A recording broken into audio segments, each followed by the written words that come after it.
안녕하세요. 오늘도 이렇게 새벽에 깨워주신 하나님의 은혜에 감사드리며 조영식 집사님의 기도로 새벽 기도회를 시작하시겠습니다. 하늘에 계신 아버지시여, 주님의 크신 은혜로 또 안식일을 맞이하는 오늘이 오늘입니다. 저희가 성령 충만함으로 주의 사업을 즐겁게 할 수 있도록, 오늘 말씀에 충실할 수 있도록 이정환 목사님께 힘을 주시옵고, 듣는 저희가 아멘할 수 있도록 하여 주시옵소서. 성령 하나님의 인도하심을 조차 아버지 여호와 하나님께 우리 구주 예수 그리스도의 이름 받들어 이 기도 올리옵나이다. 아멘. 예, 감사합니다. 네, 오늘은 치료봉사 제3장 17번째 시간으로 희망과 용기라는 제목으로 하나님의 말씀을 살펴보고 또 서로 은혜를 나누도록 하겠습니다. 우리는 용기와 인내 없이 아무것도 할 수 없습니다. 가난한 사람들과 낙심한 사람들에게 희망과 용기를 주는 말을 하십시오. 그들이 곤경에 처해 있을 때는 필요에 따라 그들을 도와줌으로써 그들에 대한 관심을 기울이는 실제적 증거를 보여주십시오. 많은 유리한 점들을 가지고 있는 사람들은 그들 자신도 많은 일에 여전히 실수하고 있다는 것과 그들의 실수를 지적당할 때 고통스럽다는 것과 그들 앞에는 마땅히 따라야 할 적당한 모본이 제시되어 있다는 것을 기억해야 합니다. 친절이 비난보다 더욱 큰 일을 성취할 수 있다는 것을 기억하십시오. 그대가 다른 사람들을 가르치고자 노력할 때 그들이 최고의 표준에 도달하기를 바란다는 것과 그대가 그들을 도와줄 준비를 갖추고 있다는 사실을 알려주십시오. 혹시 그들이 어떤 일에 실패할지라도 그들을 빨리 정죄하지 마십시오. 단순, 극기, 검약 등은 가난한 사람들이 배워야 할 매우 요긴한 교훈들이지만 때로는 그들에게 어렵고 발갑지 않은 것처럼 보입니다. 세상의 모범과 정신은 자만, 과시, 방종, 화락, 나태 등을 끊임없이 자극하며 조장하고 있습니다. 이런 악들은 수천 명의 사람들을 가난하게 만들고 그보다 더 많은 사람들을 타락과 불행에서 일어나지 못하게 합니다. 예수님께서는 스스로를 낮추시고 이 세상에 오셨습니다. 그분은 낮은 계급의 가정에 태어나셨습니다. 하늘의 대왕, 영광의 왕, 모든 천군 천사의 사령왕께서는 당신 스스로를 낮추시고 인성을 취하셨습니다. 그리하여 그분께서는 빈곤과 굴욕의 생애를 택하셨습니다. 그분께서는 가난한 사람들과 동일한 환경에 처하셨습니다. 수고, 역경, 궁핍은 그분께서 매일 당하신 경험의 부분들이었습니다. 여우도 굴이 있고 공중에 새도 집이 있으되 인자는 머리 둘 곳이 없도다. 누가복음 9장 58절 말씀입니다. 예수님께서는 사람들의 칭찬과 박수갈채를 받고자 하지 않으셨습니다. 그분께서는 군대를 지휘하지 않으셨고 세상의 나라를 통치하지 않으셨습니다. 그분께서는 부자들의 환심을 사거나 세상의 명예를 얻으려 하지 않으셨습니다. 그분께서는 국가의 지도자들 사이에서 어떤 지위를 얻고자 하지 않으셨습니다. 그분께서는 낮은 계급의 사람들과 함께 거하셨습니다. 그분께서는 사회의 인위적 차별을 전혀 무시하셨습니다. 그분은 귀족 계급의 사람들, 부자들, 재간 있는 사람들, 학자들, 지위가 높은 사람들에게 관심이 없으셨습니다. 그분께서는 하늘의 왕이셨지만 당신의 제자들을 학식 있는 법률가, 통치자, 서기관, 바리새인들 중에서 택하지 않으셨습니다. 왜냐하면 그들은 자기들의 학식과 지위를 자랑하고 있었기 때문입니다. 그들은 그들의 유전과 미신적 관습에 사로잡혀 있었습니다. 모든 사람의 마음을 읽으실 수 있는 분께서는 즐거운 마음으로 가르침을 받을 수 있는 겸손한 어부들을 택하셨습니다. 그분은 세리들과 죄인들로 더불어 함께 잡수시고 일반 사람들과 섞이셨습니다. 그 이유는 그분께서 그들과 같이 비천해지고 세속화되기 위해서가 아니라 교훈과 모분을 통하여 그들에게 바른 원칙을 제시하고 그들을 속되고 타락한 상태에서 건져내기 위해서였습니다. 예수님께서는 사람의 가치를 판단하는 세상의 거짓 표준을 시정하고자 노력하셨습니다. 그분께서는 세상이 빈곤에 대하여 찍어놓은 낙인을 제거해 버리시고자 당신의 위치를 가난한 사람들과 같은 처지에 두셨습니다. 그분께서는 가난한 사람들을 하나님 나라의 상속자로 축복하심으로 빈곤으로부터 조수의 비난을 영원히 벗겨버리셨습니다. 그분께서는 당신께서 걸어가신 길을 우리에게 보이시면서 아무든지 나를 따라오려거든 자기를 부인하고 날마다 제 십자가를 지고 나를 좇을 것이니라 하고 말씀하십니다. 누가복음 9장 23절이죠. 그리스도인 일꾼들은 사람들을 그들이 처한 현실에서 만나 그들을 교육시키되 자만심에서가 아니고 풍선 형성의 관점에서 해야 합니다. 그리스도께서 어떻게 일하시고 자신을 부인하셨는지 그들에게 가르쳐 주십시오. 그분에게서 극기와 희생의 교훈을 배우도록 그들을 도와주십시오. 그들이 경성하여 유행을 따라 방종하지 않도록 가르치십시오. 인생은 자아를 즐겁게 함으로 낭비하기에는 너무나 가치 있고 엄숙하고 신성한 책임으로 채워져 있습니다. 네, 오늘은 여기까지 말씀을 보도록 하겠습니다. 음수고를 해제해 주시고요. 오늘 말씀을 통해서 하나님께서 우리에게 주시고자 하는 말씀, 우리가 어떻게 살아야 되는지 그런 깨달은 말씀이나 또 결심을 나누는 시간을 갖도록 하겠습니다. 송수복 집사님, 먼저 나눠주실까요? 예수님은 가난한 자를 택해서 하늘나라를 이끄시기 위해서 하신 그 우리 예수님의 모본을 따라야겠다는 것을 다시금 또 느꼈습니다. 감사합니다. 네. 가난한 사람을 택한다는 이유는 뭐였죠? 그 거의 부자나 많이 배운 사람들은 자기 것으로 너무 자만심으로 가득 차 있다는 거죠. 자만심으로 가득 차 있는 사람은 하나님의 말씀을 받아들일 공간이 없어요.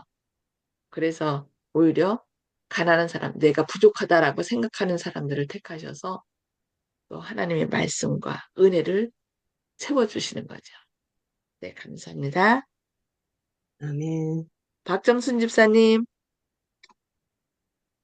음성을 해주시고 말씀해 주세요. 예, 어,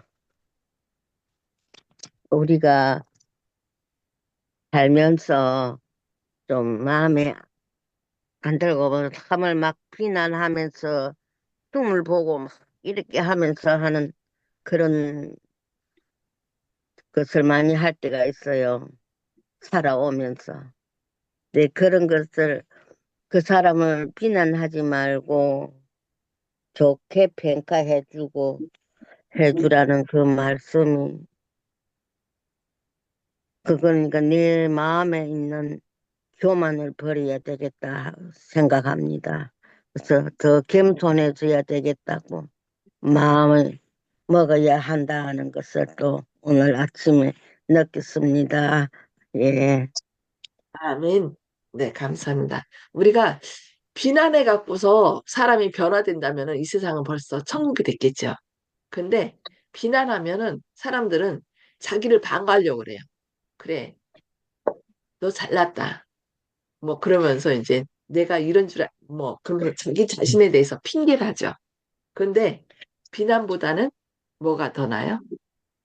칭찬을 해줘야 사랑으로 되겠다. 덮어줄 때 예, 사람이 아, 자기 자신에 대해서 더 생각하게 되고 그, 이렇게 변화가 됩니다. 그런데 그렇게 그걸 하는데도 안 변하더라고요. 그 사람이. 그 좀 그런 거는 조금 또 뭐 그렇다 치고 그냥 그 하는 거죠. 예. 근데 사람을 변화시키는 거는 스스로 되지 않거든요. 사람으로 되지 않아요. 그러나 하나님의 사랑과 접촉할 때 내가 은혜를 입었다라는 생각을 했을 때 변화가 되기 때문에 끊임없이 우리가 기도하고 그 사랑을 나눠주는 것밖에 없어요. 언제 변화되는지 그거는 하나님의 역사가 일어날 때 되는 거기 때문에 계속 예. 기도해야 되겠죠. 예. 쉬운 일이 아닙니다. 이 쉬운 일이 사람이 아니죠. 그게. 변화는 예. 쉬운 일이 아니죠. 우리 마음에 그 교만이 없어야 되는데, 교만 때문에, 그 이제 내가 뭐 돈이 많다, 내가 뭐 많이 배웠다, 내가 잘났다, 이런 그런 교만 때문에 그런 것 같아요. 네. 요즘은 또 자기 PR 시대라고 자기를 자꾸 음, 막 드러내거든요. 근데 네, 그렇게 드러낼수록 참 말씀이 들어가기가 점점 더 힘들죠. 네. 감사합니다. 네, 조영식 감사합니다. 집사님, 네. 조영식 집사님, 예, 좀 전에 박 집사님께서 말씀하신 것처럼 그렇지만은 숫자는 적어도 변화되는 사람이 분명히 있거든요. 감옥 속에서 변화되는 사람도 있고요. 그렇기 때문에 그 변화될 수 있는 그 한 사람을 위해서 주님께서 또 오늘도 역사하시고 있다는 사실을 믿고 있고요. 또 사랑을 받고 있다는 것을 자각을 할 때 감사해서 사랑을 또 줄 수 있는 전인적 인격 왕성은 바로 주님의 복음에서 시작되고 주님의 십자가에서 저희들에게 제시되었다 이렇게 생각합니다. 또 그리고 오늘 내용과 직접적인 관련이 있는지는 모르겠지만은 제가 지난밤에 유튜브에서 어떤 재미난 내용을 본 적이 있어서 잠깐 소개하겠는데요. 기독교인 처녀들이 교회 내에서 신랑감을 고를 때 굉장히 눈이 높고 까다롭다는 거예요. 일반 세상의 아가씨들하고 보다 더하다는 거예요. 일반 세상의 아가씨들은 스펙만 보는데 아 기독교 내에 이제 교회 내에 있는 아가씨들은 키 178 이상의 어느 정도 직장도 있고 플러스 믿음까지 본다는 그러니까 세상의 아가씨보다 기준이 더 높다는 거예요. 그러면은 주님의 가르침을 실천하고 있는 것인지 오늘의 내용을 같이 함께 이제 양관해서 본다면 이거는 신앙을 하고 있는 건지 이것이 의심이 되는 거거든요. 그래서 어떤 사람은 막노동을 하고 있는 현장 근로자인데 빚은 없고 믿음이 충실하다고 자신하고 있는 사람인데도 교회 내에서 배우자를 구하지 못해서 한탄한다는 그런 내용도 있었거든요. 아, 깨끗한 사무직에서 연봉 5천 이상, 178cm 이상의 키, 거기다 믿음까지. 이거는 그럴 것 같으면 신하고 직접 결혼해야지 어떻게 사람하고 결혼을 하겠습니까? 이거는 말이 안 되는 건데, 신앙을 한다는 분들이 이런 식의 이제 가치관을 갖고 있는 것이 교회가 산으로 가는 것이 아닌가, 이런 생각을 오늘 내용과 함께 굳이 연관지어서 한번 생각해 봤습니다. 아멘. 네, 감사합니다.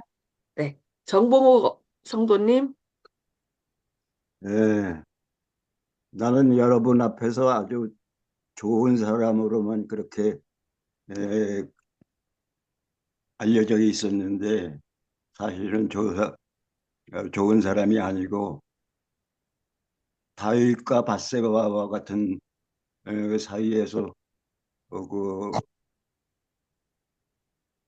일어나는 사건에 대해서 어, 제가 그런 경우인데 그것을 여러분한테는 알려지지 않아서 그것이 그냥 조사 심판이 있다는 것이 오히려 다행으로 생각하는 그렇게 됐습니다.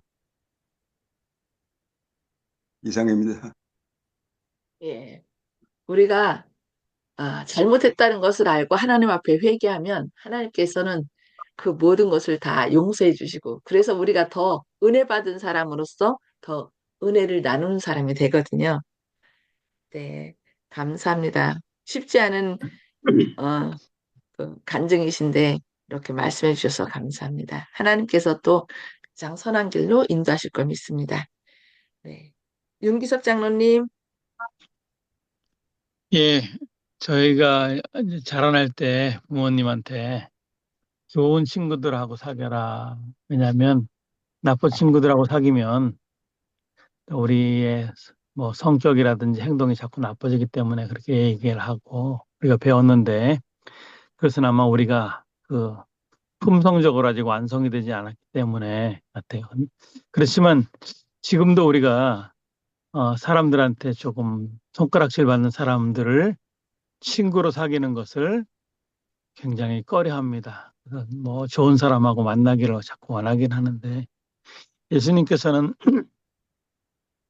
우리와 좀 반대대로 음?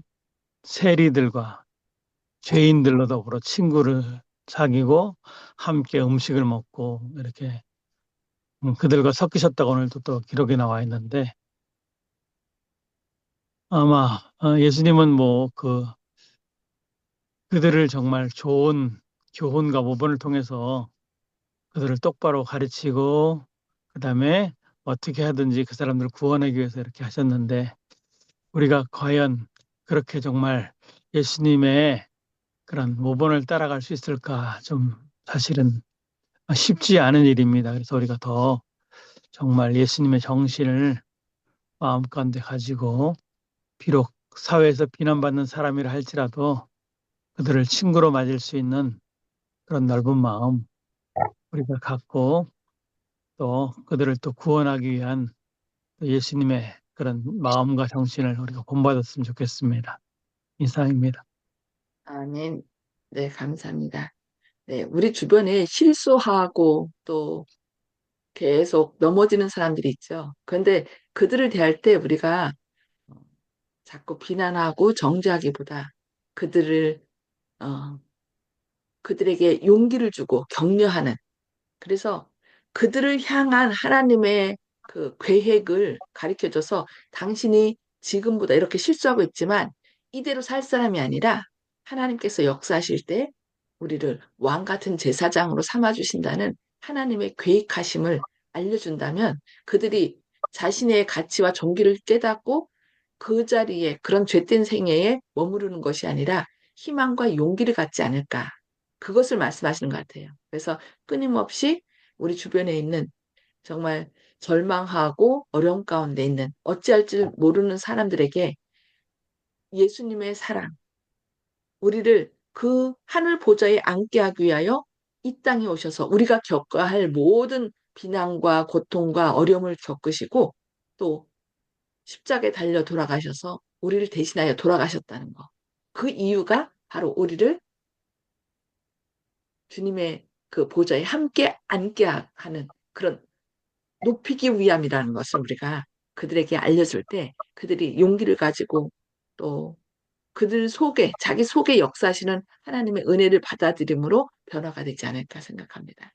그것이 쉽지 않은 일이지만 하나님께서 역사하실 때 성령으로 역사하셔서 우리 안에 예수님이 거하시면 그 변화는 일어납니다. 그래서 오늘 또그 축복의 통로가 돼서 많은 사람들을 주님께로 인도하는 저와 여러분 되기를 바라면서 기도하고 또 개인 기도로 서로 나누도록 하겠습니다. 하늘에 계셔서 죄를 사랑하신 아버지, 오늘도 이렇게 새벽에 깨워주시고 말씀을 통하여 어렵고 힘든 사람들을 어떻게 대해야 되는지 오늘 권면해 주시니 감사합니다. 때로 저희는 실수하고 또 넘어지는 사람들을 때로 비난하고 정죄함으로 그들에게 더 아픔을 주었습니다. 그러나 주님께서는 하늘 보좌를 버리시고 이 땅에 오셔서 그 어렵고 힘든 사람, 고통당하는 사람들과 섞이심으로 그들에게 희망을 주고 용기를 주고 내가 너희를 죄인을 구원하러 왔다. 그리하여 너희로 가장 존귀한 사람이 되게 하겠다는 그런 용기의 말씀을 주신 것이나요. 감사합니다. 저희도 주님의 모본을 따라서 저희 스스로는 할 수 없지만 주님께서 저희의 삶의 주인으로 오셔서 그 사랑과 은혜를 또 우리 주변에 필요로 하는 사람들에게 나눌 수 있는 오늘 또 축복의 통로가 되게 하여 주시옵소서. 저희를 사용하여 주시옵소서. 오늘도 고통과 여러 가지 질병 가운데 어, 주님께 부르짖는 주님의 자녀들이 있습니까? 주님, 주님의 능력의 팔로 그들을 이렇게 세워주시고 주님은 결코 연약한 자의 부르짖음을 간과하지 않으신다는 것을 기억하고 그들이 오늘 또 주님의 은혜 가운데 힘을 내어 일어나게 하여 주시고 치유되게 하여 주시옵소서. 주님의 크신 사랑과 은혜를 인하여 감사드리오며 예수님의 이름으로 간절히 기도합니다. 아멘. 아멘. 감사합니다.